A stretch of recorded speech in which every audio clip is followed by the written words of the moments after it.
Hola, mi nombre es Hernández II Diana Yaneimi, soy del 503 y les voy a hablar sobre Porfirio Díaz y el Porfiriato.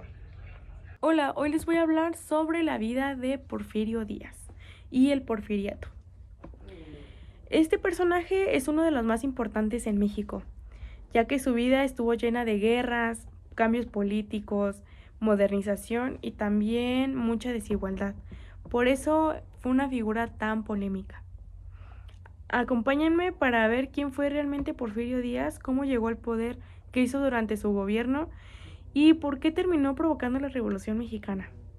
Origen y su juventud. Porfirio Díaz nació el 15 de septiembre de 1830 en Oaxaca, en una familia muy humilde.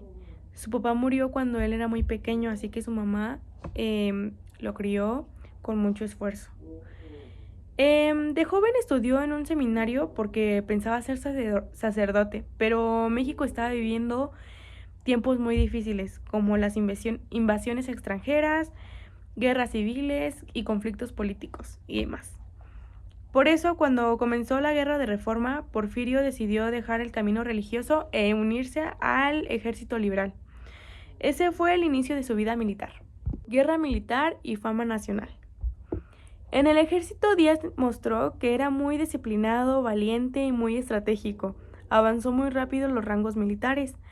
Luego vino la intervención francesa, donde Francia quería imponer a Maximiliano como emperador de México.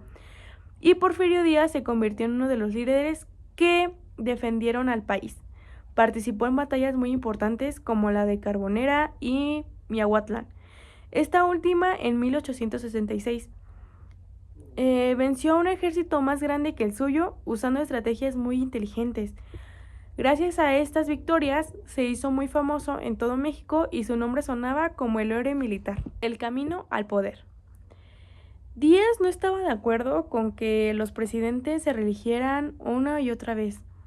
Por eso, en 1871, cuando Benito Juárez buscó una reelección, Porfirio levantó en armas con el plan de Noria. Perdón. Ese intento fracasó, pero Díaz no se rindió. Años después, en 1876, encabezó otra rebelión contra Sebastián Lerdo de Tejada. Esta vez tuvo éxito, especialmente después de la batalla de Tecoac. Con esta victoria, Díaz tomó el poder y fue elegido presidente en 1877. Gobernó hasta 1880 y dejó un sucesor de confianza. En 1884 regresó y ya no dejó a la presidencia durante más de 25 años. El porfiriato, modernización y contrastes. El porfiriato es recordado por su enorme modernización. Se construyeron miles de kilómetros de ferrocarril, se instalaron telégrafos y se abrieron minas y fábricas. México empezó a verse moderno, edificios nuevos, alumbrado público, inversión extranjera y mucha actividad comercial. También llegaron avances culturales como periódicos, revistas, artes, cultura, literatura, mayor acceso a la educación en algunas zonas. El país creció económicamente como nunca antes. Las desigualdades y el autoritarismo. No todo era positivo. La riqueza generada se concentró solo en las élites, como empresarios, extranjeros y gente cercana al gobierno. Mientras tanto, los campesinos, los indígenas, obreros, vivían en pobreza extrema. Muchos estaban endeudados con las haciendas y no podían salir de ahí. Además, Porfirio Díaz ejerció un gobierno autoritario. Controlaba a los gobernadores, a los jueces y a los periódicos. Las elecciones estaban arregladas para que él siempre ganara.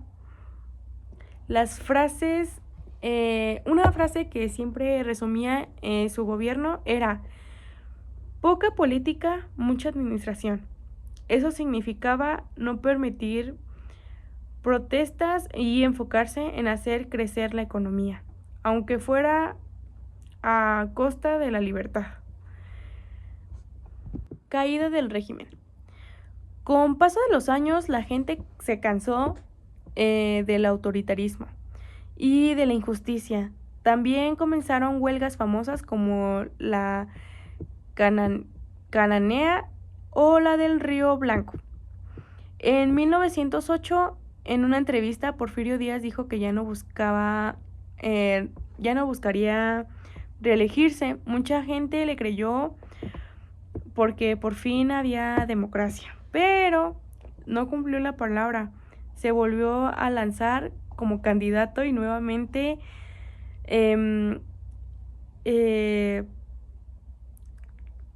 y obviamente que causó más enojo en toda la población. Entonces en 1910 estalló la Revolución Mexicana. El movimiento buscaba democracia, mejores condiciones de vida y el fin del porfiriato.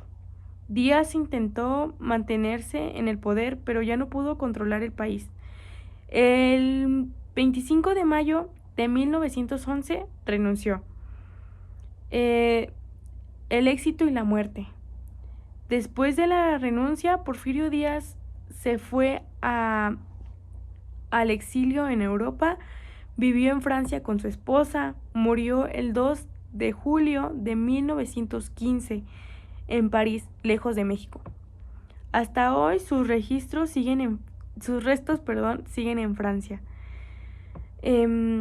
Su legado y reflexión. La figura de Porfirio Díaz divide opiniones. Algunos lo ven como modernizador que impulsó la economía. Otros lo consideraban como un dictador que mantuvo al país en desigualdad y sin libertades. Tal vez lo más justo era reconocer que su gobierno tuvo dos caras, como el progreso y el desarrollo, pero también injusticia y represión. Así termina la historia de Porfirio Díaz, un personaje clave para entender por qué México cambió tanto desde principios del siglo XX. Eso sería todo de mi parte, gracias.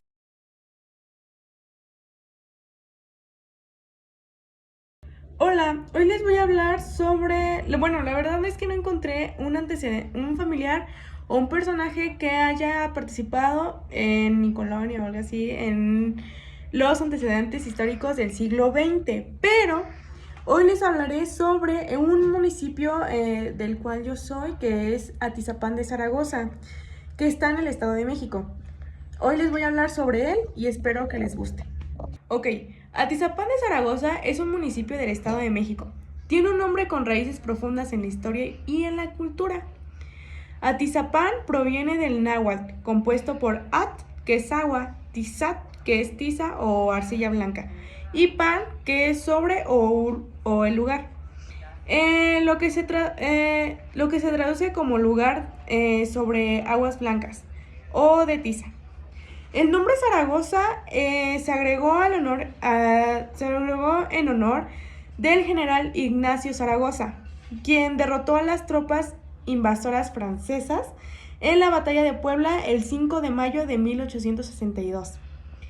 La adición de Zaragoza se debió a que un grupo de combatientes liberales de San Francisco Atizapán ayudó al general Zaragoza a ganar la batalla Calpulalpan. La historia de Atizapán se remonta a la época prehispánica, cuando fue habitado por pueblos otomíes y mexicas. En 1874 se creó el municipio de Atizapán de Zaragoza, compuesto por los pueblos de San Francisco, Atizapán, San Mateo y Tecualapan. Muchas gracias, eso sería todo por mi parte, espero que les haya gustado